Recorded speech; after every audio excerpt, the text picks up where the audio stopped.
Merci beaucoup. Je suis particulièrement...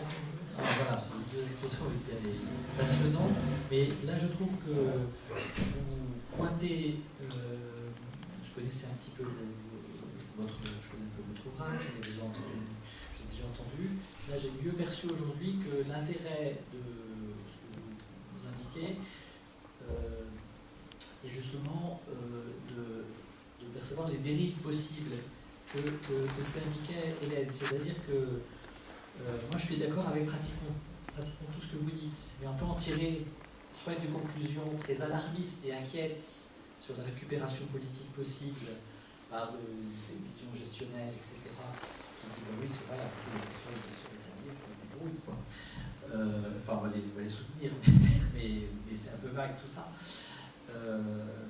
Mais on peut, comme le disait Hélène, une autre vision du rétablissement promue par les mouvements militants, par les patients eux-mêmes qui se sont rétablis. Eux, ils y croient parce que c'est leur vécu.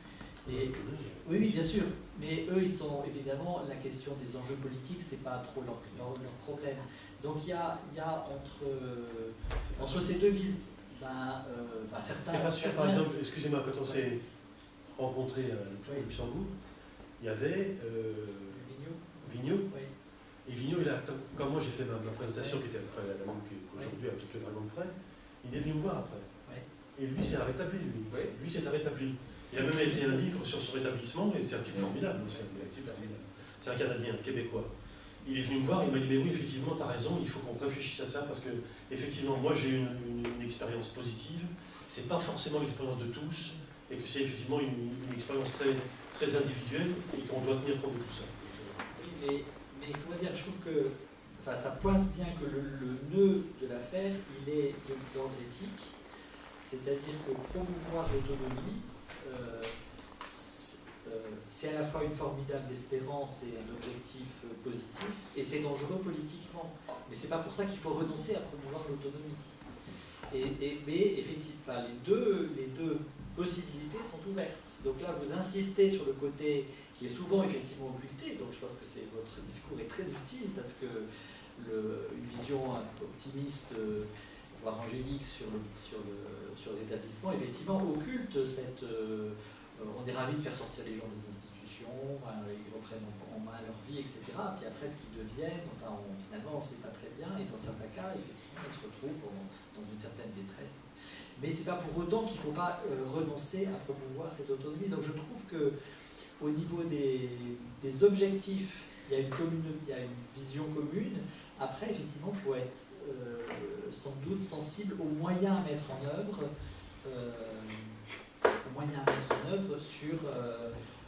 Pour soutenir et effectivement ne pas abandonner.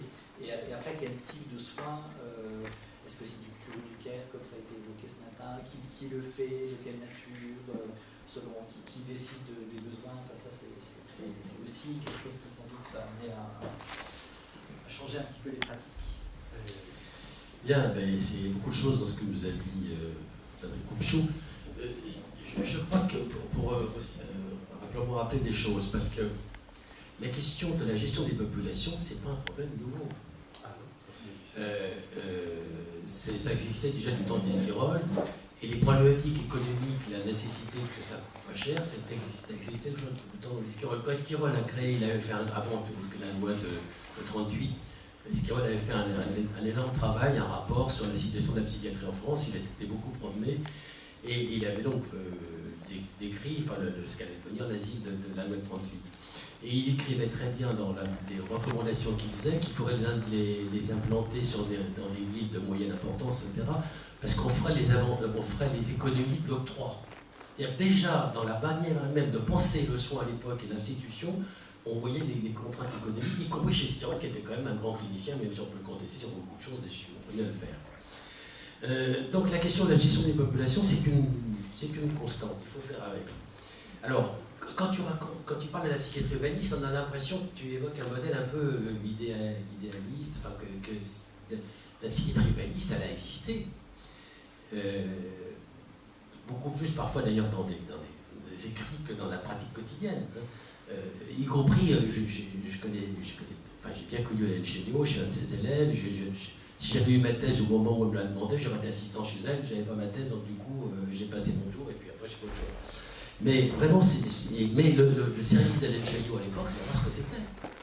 Hein, dans le pavillon où j'étais, on était vraiment dans la période d'hiver, on avait, il devait y avoir, je crois, c'est un lit théorique, et en fait, il y en avait 70 patients qui dormaient dans ce pavillon, et le soir, on empilait des matelas au bout d'un couloir.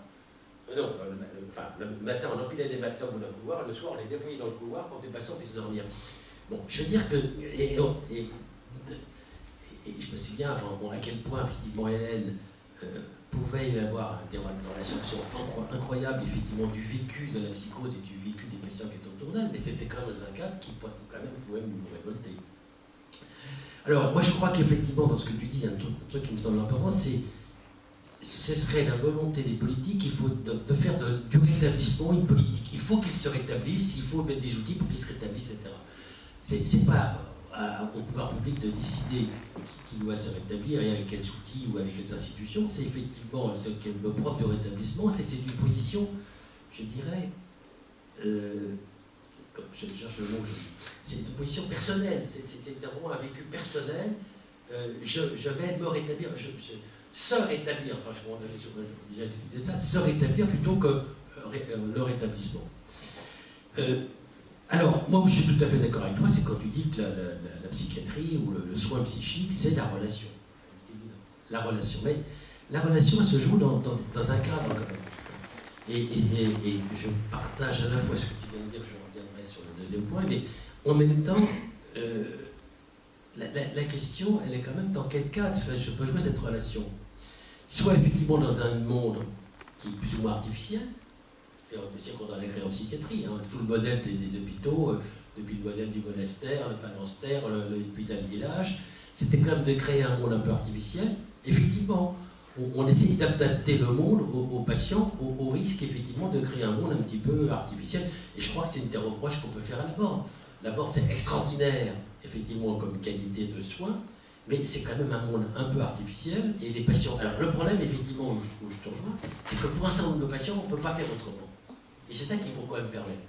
C'est-à-dire qu'on n'impose pas un modèle comme ça à tout le monde, mais que pour un certain nombre de gens, ils ne pourront pas effectivement rentrer dans une logique de rétablissement. Il faut l'accepter. Mais cela dit, ça me rappelait en t'écoutant, il y a en 1970, ça date pas d'hier, je me souviens d'un débat à l'évolution psychiatrique où j'intervenais. Et il y avait à l'époque, c'est sur la formation du psychiatre. Et alors, il y avait deux intervenants, dont Jean M. Jean M, à l'époque, était le président du syndicat des psychiatres des hôpitaux, était à l'époque un des fervents partisans de la psychothérapie institutionnelle, partisan également du tout secteur, hein, on était tout dans le secteur avec lui, et il parlait. Et c'était la première fois que j'entendais Jean M parler de l'expérience du 13e. C'est-à-dire qu'on voyait bien comment il y avait deux modèles, un modèle où effectivement tout se passait dans l'institution, et la relation à se jouer dans cette institution-là, on ignorait complètement à la limite ce qui se passait à l'extérieur, c'était avec quelques consultations. Ou alors un autre modèle d'un engagement dans la cité, où l'institution, c'est plus uniquement l'hôpital, c'est tout le tissu relationnel qui peut se construire, et où l'équipe de psychiatrie, elle est là aussi, pour aider, je dirais, les acteurs de la cité à être accueillants à la folie. Et Froben, il travaillait avec le commissariat de police, avec les concierges, avec les ciné-clubs. Il y avait tout un travail de... Bon, alors on peut dire, oui, c'était... tout diriger le monde, pas du tout, mais je crois que c'était effectivement de permettre que les gens puissent, comme l'a bonne affaire, c'est-à-dire effectivement accueillir la folie là où elle se joue. Et là où elle se joue, à partir du moment où on pense que le patient peut être ailleurs que simplement dans une institution. Donc,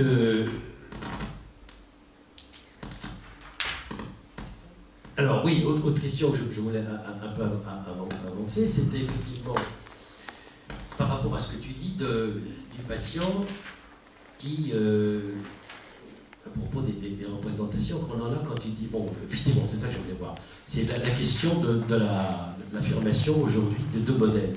Hein, tu dis la maladie mentale, c'est une façon d'être au monde. Alors, c'est vraiment une façon d'être au monde, ça c'est une récurrence de la psychiatrie, mais est-ce que cette façon d'être au monde, elle est définitive, ou est-ce qu'elle peut évoluer? Parce qu'en face de ça, il y a le discours une maladie comme les autres. Je viens de faire un texte pour l'émission La Forcade, dans le cadre du projet de loi, où on avait corrigé ma rédaction, je l'ai repris en disant qu'il ne faut vraiment avoir aucune culture anthropologique pour oser affirmer que la psychiatrie est une maladie comme les autres. La psychiatrie, c'est fondamental. Hein. La psychiatrie. Voilà. Alors, cela dit, effectivement, est-ce que c'est quand même une maladie? Mais ce n'est pas une maladie comme les autres, mais c'est quand même une maladie, et c'est toute la question de la tension entre cette manière d'être au monde ou effectivement une pathologie qu'on peut effectivement peut-être modifier. Alors, ça me faisait penser en t'écoutant, je me dis, mais c'est vrai que de temps en temps, quand je vois des patients, des usagers, comme on dit aujourd'hui, en tout cas, moi je les vois en tant qu'usager, pas en tant que patient, parce que quand on parle de patient, c'est qu'on a une relation thérapeutique avec quelqu'un. Et je trouve que c'est aberrant de parler de patient quand on n'est pas dans cette relation. Et donc, avec des usagers que je rencontre, j'essaie, qui sont passés par des histoires compliquées autour de problématiques schizophréniques ou psychotiques.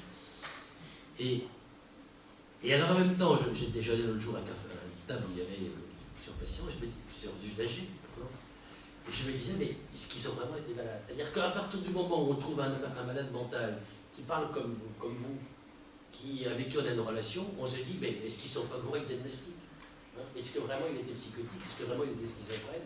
Voilà, c'est un vrai problème que souvent on a ça. Et pourtant, c'est vrai. Je me souviens dans notre conseil d'administration, on a une ancienne patiente, qui est maintenant une soignante d'ailleurs, et un jour où je déjeunais avec elle, elle m'a raconté son histoire, j'étais scotché, parce qu'elle était une grande psychotique. Et aujourd'hui, effectivement, c'est une soignante. Voilà. Et bon, alors, donc c'est effectivement la... Pardon. J'avais presque envie de vous apostropher, excusez-moi. Oui, vas-y. À quel moment vous l'avez questionné? Vous avez eu ce rapport justement sur ce qu'était sa réalité? Sorti, ou est-ce que déjà vous, en tant que soignant... Ah ben je ne la connaissais pas en tant que soignant, voilà. Je la connaissais en tant que relation, ça serait intéressant, en relation associative, voilà. Bon. Le dernier point que je voulais aborder, c'est effectivement la question donc, de la relation avec le social. Hein, tu parles de l'aliénation dans la société, toutes les représentations de la société par rapport à la maladie mentale. Alors, quelque part, je dirais que Sarkozy, il met de manière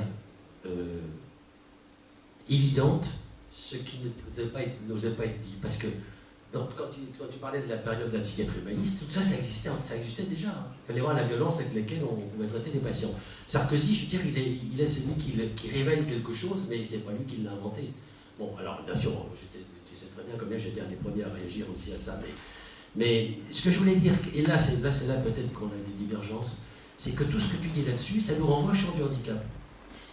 C'est-à-dire que le handicap, c'est pas effectivement le patient, c'est toute la société, tous ces rapports sociaux biaisés par rapport à tous ces problèmes de représentation, c'est le problème de la stigmatisation, c'est le problème dans les MDPH, je ne pense pas là, mais enfin, c'est comme ça qu'il existe dans la loi, les maisons des personnes handicapées, où les patients psychotiques, en fin de compte, n'ont pas le droit à un certain nombre de mesures de compensation auxquelles la définition du handicap dans la loi devrait leur permettre d'accéder, au point même que c'est leur vulnérabilité, leur faiblesse qui fait qu'on va les récuser pour bénéficier de cette mesure de compensation. Et ça, effectivement, on est dans ce champ du handicap qui doit effectivement évoluer. Alors, est-ce que tous ces problèmes de stigmatisation, moi je me souviens de la campagne qui avait été lancée par l'UNAFAM et puis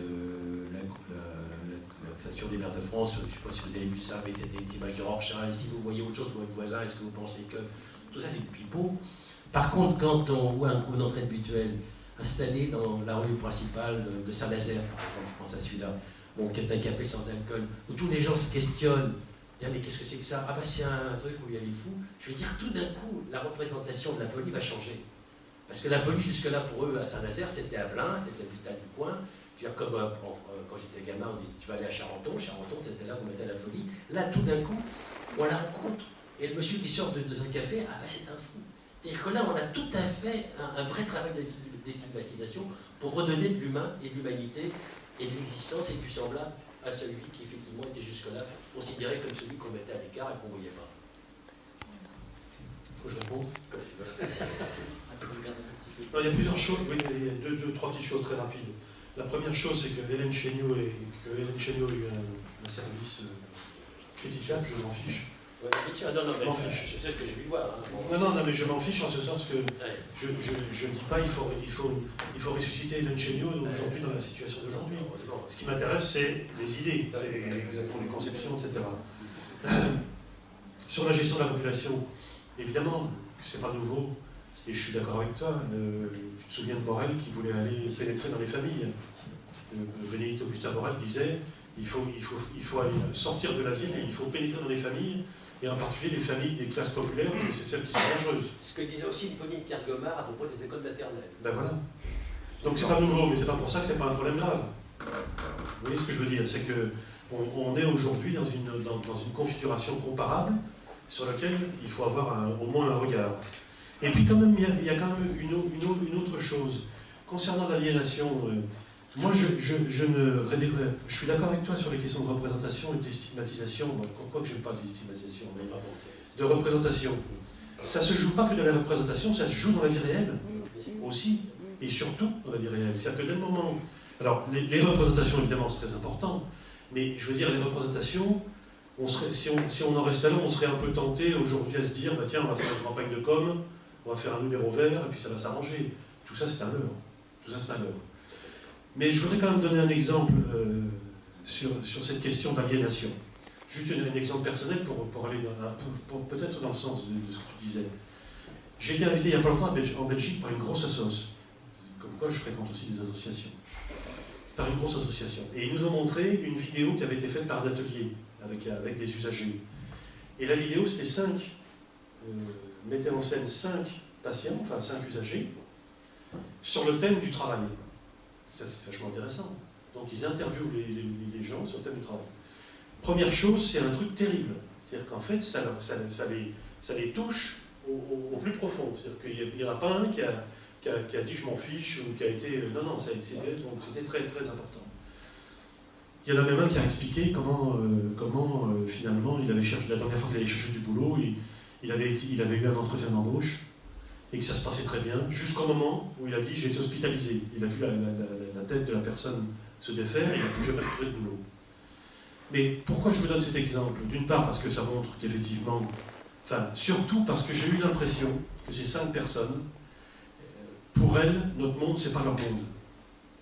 En dépit de ce que fait l'association, de tous les efforts qu'elle peut faire pour les aider, etc., notre monde n'est pas leur monde. Quand il parlait du monde du travail, il parlait de notre monde, il parlait d'un autre monde, qui n'était pas le leur, auquel parfois ils pouvaient rêver d'ailleurs.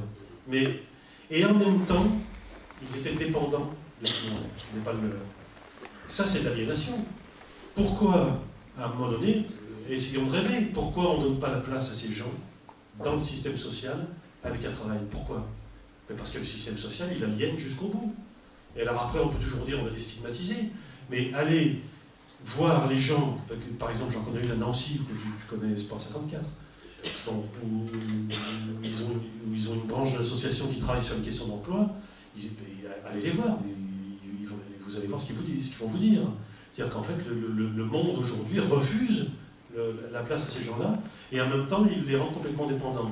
Donc je pense que, ouais, tu vois, il n'y a pas qu'une question de déstigmatisation ou de représentation, il y a la réalité de la ségrégation. Oui, alors, merci beaucoup. Juste déjà sur la petite phrase qui a été dite 2 fois sur le monde artificiel que peuvent représenter ce genre d'institutions, moi j'aimerais bien qu'on m'explique ce que c'est qu'un monde naturel. Parce que l'entreprise dans laquelle les salariés vont travailler tous les jours, c'est des mondes artificiels aussi. Et le monde dans lequel on veut que les gens se réintègrent, c'est tout aussi un monde artificiel. Déjà, bon, c'est l'histoire de... Donc il y a peut-être des mondes artificiels qui sont plus adaptés que d'autres en fonction de ce que les gens ont envie de donner et ce qu'ils peuvent donner et recevoir. Alors justement, moi je travaille notamment dans des entreprises pour aider des personnes handicapées à s'insérer, tout type de handicap, moteur, sensitif, psychique. Et évidemment, tout ce qui est insertion du handicap moteur et sensitif, là on est bien dans la théorie environnementale, c'est facile, parce que, c'est facile, c'est pas facile, mais l'entreprise accepte l'idée qu'il suffit d'organiser un poste adapté, des rampes pour les gens qui sont en fauteuil roulant, d'adapter la lumière, d'adapter le logiciel sur l'ordinateur, ça pose pas trop de problèmes, ça. Par contre, quand on a quelqu'un qui est en position de handicap psychique, et qu'on commence à dire, moi j'organise des dispositifs où il y a à la fois les managers et l'équipe, des collègues qui sont là. Et on essaie de discuter avec le collaborateur qui est porteur de handicap. Et quand on leur dit que sur la problématique de cette personne, il faudra adapter les charges de travail, les rythmes de travail, qu'il y ait une atmosphère de bienveillance, qu'il y ait de la communication, là tout d'un coup, le manager, il se crispe, il dit mais oui, mais moi comment vous voulez que je le fasse travailler? Et les collègues, ils disent « Ah mais nous aussi on aimerait bien, nous aussi on souffre de ça ». Et justement, je pense que cette notion du handicap psychique au travail, c'est pas pour rien qu'aujourd'hui il y a très très peu d'entreprises qui prennent ça en compte, en considération, c'est que là on est vraiment sur la notion du semblable et de la similitude. C'est-à-dire que le handicap psychique en entreprise, aujourd'hui je parle d'entreprise libérale, donc c'est le monde naturel, en tout cas qui sont les mondes dominants d'aujourd'hui, ils ne peuvent pas accepter d'intégrer et d'adapter l'environnement handicap psychique parce que c'est pertinent, c'est justement, précisément ce dont tout le monde souffre. D'accord ? Et donc ça, je trouve ça formidable quand il y a des entreprises qui s'ouvrent à ça parce que l'insertion du handicap psychique, dans ces cas-là, elle permet de poser la question de la qualité de vie au travail d'absolument tous les autres. Et c'est en ça que ça peut être un sujet vraiment, pour le coup, une porte d'entrée pour parler du travail, et du travail qui rend malade, mais tout le monde, mais aussi le travail dont tout le monde a besoin. Et cette régulation, elle est pour tout le monde. Ça peut être subversif. Et c'est complètement subversif. Je associe simplement, en rapport de mots, ce qui s'est passé dans les écoles. À partir du moment où on a intégré des enfants, ou inséré, comme on dit aujourd'hui, des enfants handicapés ou des enfants qui posent des problèmes dans les classes, ça a modifié d'un certain nombre de... Enfin, pas partout malheureusement, parce que parfois on continue d'éjecter, mais ça a modifié effectivement l'attention des instituteurs qui ont été obligés de se reposer des questions sur la pédagogie en général pour tous les élèves.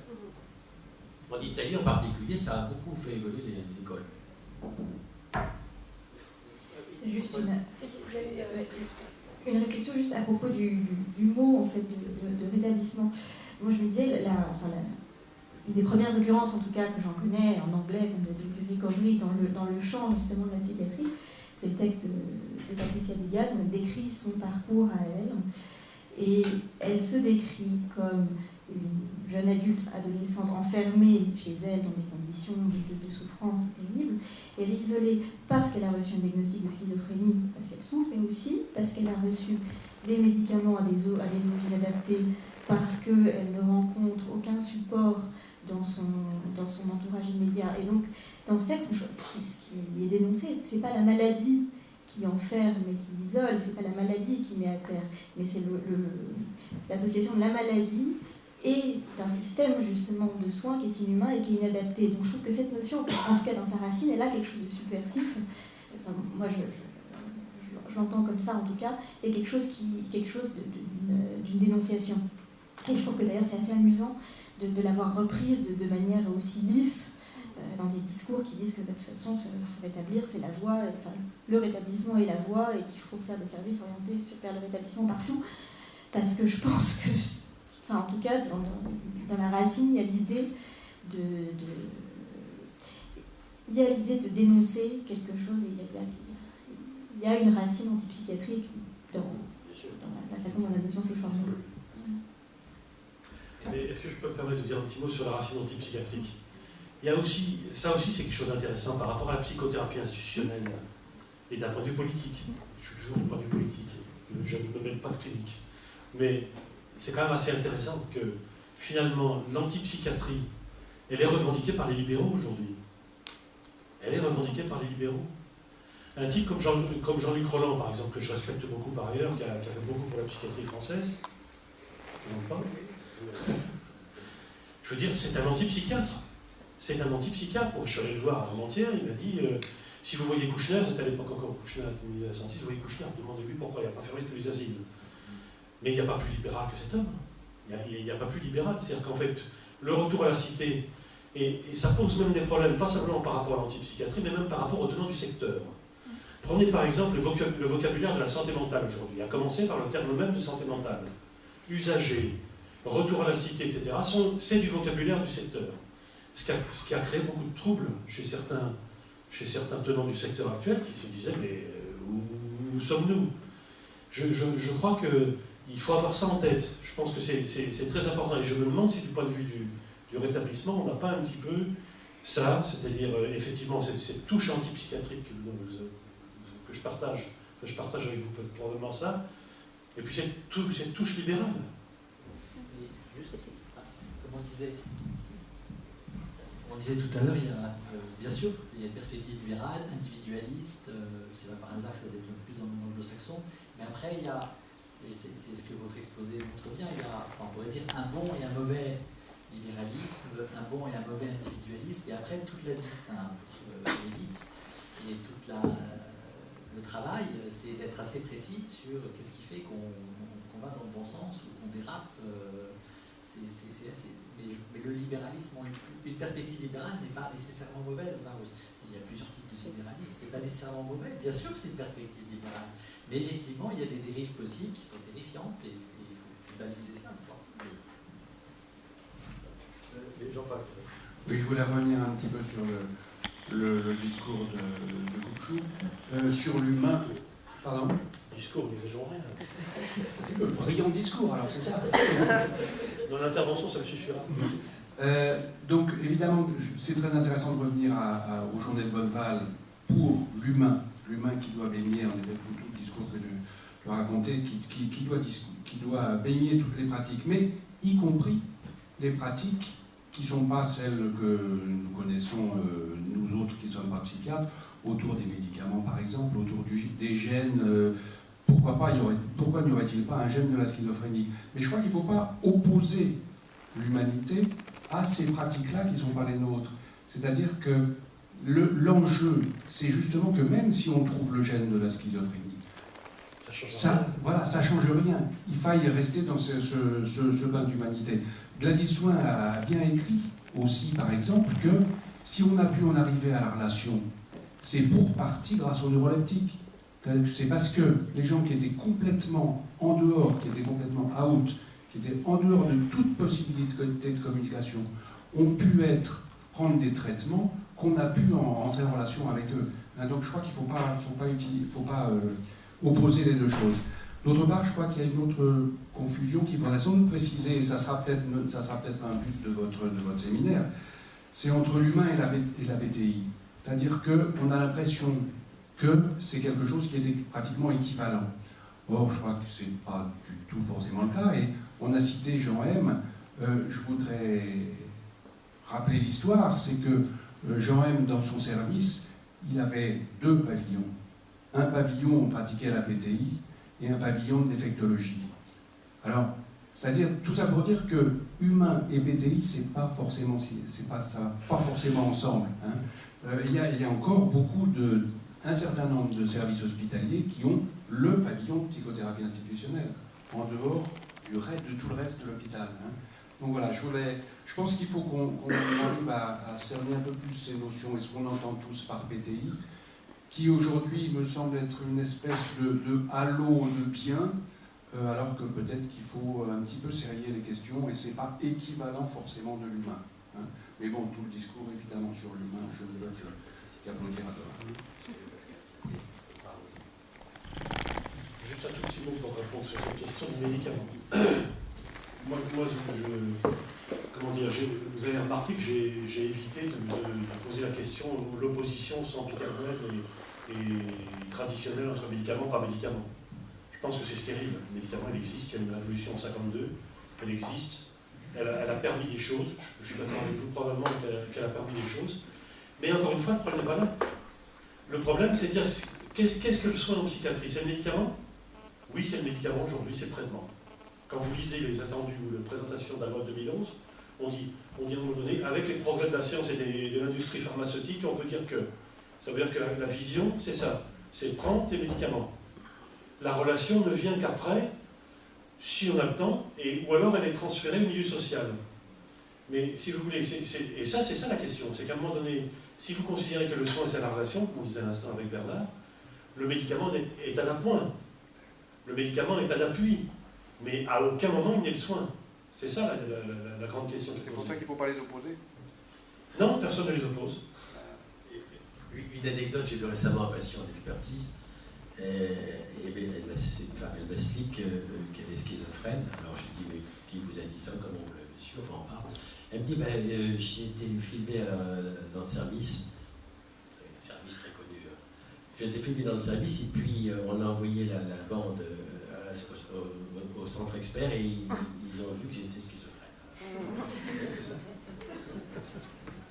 Une dernière question, puis on arrêtera parce qu'il est déjà 1h20. Oui, ce qui me préoccupe, moi, bon, je suis réaliste, les gens malades, ils sont en vie. C'est plus avec des hôpitaux de 12 lits qu'il va se passer du soin de long terme dans les hôpitaux, ça c'est fini. Donc, les gens sont en vie. Ceux qui peuvent se rétablir, les dispositifs de rétablissement vont les récupérer. C'est qu'un problème de quantité d'argent, c'est un problème de politique. Mais comment on va savoir qu'en fermant les hôpitaux, il y a des gens malades qui disparaissent tout simplement? Parce qu'ils deviennent juste invisibles. Parce que quand on n'a pas la force psychique de sortir de chez soi, on disparaît. Alors à l'intérieur d'un établissement, dans une clinique, on le sait qu'on n'a pas vu monsieur machin depuis 4 jours, depuis 5 jours, et on se dit, mais ben, pourquoi il ne sort pas? Qu'est-ce qu'on peut faire? Comment on peut l'attirer? Comment est-ce qu'on peut le ramener? Il y a des gens qui sont claquemurés chez eux, dans la vie, qui c'est qui va les chercher? Et comment? C'est ça le tri. Le tri de fait. On est dans un monde où on ne dit plus les choses, on ne va pas vous dire, on trie. Mais on le fait. Comment on peut, puisqu'il est question de transposer dans la cité quelque chose, il me semble que c'est ça qu'on entame, vous souhaitez entamer. Bon, comment on s'y prend là pour que les gens ne disparaissent pas chez eux? Mais normalement, si vous voulez, quand vous reprenez ce qu'avaient développé les gens du secteur et de la psychothérapie gestionnaire concernant cette question, ils avaient des réponses. Les réponses, c'était une équipe sur un quartier, etc. Enfin, vous connaissez la musique comme moi, la place publique, travailler avec tout le monde, avec les élus, etc., etc. Il est vrai que moi j'ai trouvé dans la revue Recherche un numéro des années 70, 75, quelque chose comme ça, où Toscaïès lui-même se pose, et Daumaison également, se pose la question de savoir si cette structure du secteur peut fonctionner partout, et en particulier dans les grands centres urbains, où finalement il y a une vie sociale qui est amoindrie, où il y a une relation qui est amoindrie. Donc c'est pas un problème, c'est pas un petit problème. Sauf que la question, c'est qu'aujourd'hui on le règle par le négatif, c'est que les gens disparaissent. Oui. Les gens disparaissent. Et je vais vous donner un tout petit exemple, encore un exemple de Caen avec Pascal. Ils ont un service où ils ont des aides, comment ça s'appelle, des aides de vie, auxiliaires de vie. Voilà. Et je me suis trouvé un jour en service avec eux, et arrive une femme avec une usagère, une patiente. Et la patiente était dans un état d'angoisse terrible. Vous savez pourquoi elle était angoissée? Elle était angoissée parce que l'auxiliaire de vie allait partir 8 jours en vacances. Parce que son seul contact, le seul contact qu'elle avait dans sa vie, c'était l'auxiliaire de vie. Et que l'auxiliaire de vie disparaissant pendant 8 ou 10 jours, c'était pour elle une catastrophe. Voilà la réalité. Oui, ça je crois que c'est très important parce que c'est cette question du lien. Et c'est là qu'effectivement la création des groupes d'entraide mutuelle est tout à fait importante. Il faut vraiment multiplier ce genre de structure. Alors, tout à l'heure, tu avais très bien pointé le risque, effectivement, de considérer le patient comme responsable de son destin, responsable de son empowerment, je ne sais pas ce mot-là, c'est mon empowerment, de le considérer comme responsable de tout ça. Alors, je crois qu'effectivement, il y a un risque. Mais en même temps, ce risque, il peut être compensé par une autre dimension qui est celle du collectif. Non plus le collectif classique de l'hôpital, mais le collectif que représente par exemple le groupe d'entraide mutuelle. Cette solidarité, pour répondre à votre question, bon, le patient disparaît, moi je l'ai vu fonctionner plusieurs fois, enfin avec des échos, de gens qui vont au groupe d'entraide mutuelle, il ne vient plus, on l'a pas vu depuis 4-5 jours, ou depuis une semaine. Et qu'est-ce qui se passe? C'est plus l'infirmier ou le secteur qui va aller sur place voir ce qui se passe, c'est ses collègues, ses copains du groupe d'entraide mutuelle. Et ça, c'est cette notion de solidarité entre patients. Alors, il y a cette notion de pérénance, je crois qu'on n'a pas encore employé ce mot-là, les pérénants. Bon, ça peut être une chose que je critique beaucoup quand c'est la manière de Jean-Luc Roland qui en fait un statut, y compris de les intégrer dans l'équipe soignante, c'est complètement ridicule à mon avis. Mais cette notion de solidarité entre patients, y compris effectivement ceux qui ont fait le travail de rétablissement et qui vont étayer ceux qui n'en sont pas encore là. Et ça, je pense, c'est tout à fait important et c'est des éléments d'un changement qui, me semble-t-il, va pouvoir effectivement alimenter, nourrir un petit peu ce que peut être le rétablissement, parce que ce n'est pas uniquement autour des soignants, c'est d'abord un truc d'usager et quelque chose qui n'est pas simplement un destin individuel, mais quelque chose qui peut se partager collectivement. Il va falloir qu'on s'arrête. On pourrait bien sûr poursuivre, mais il est vraiment tard. Merci encore d'abord aux intervenants d'avoir bien accepté d'ouvrir ce débat qui s'annonce riche. Enfin, je pense le poursuivre. Hélène a mis au tableau le site sur lequel sera accessible Voilà, la vidéo des conférences. Donc, si vous voulez réfléchir sur ce qui a été dit, vous allez retrouver l'enregistrement de la conférence.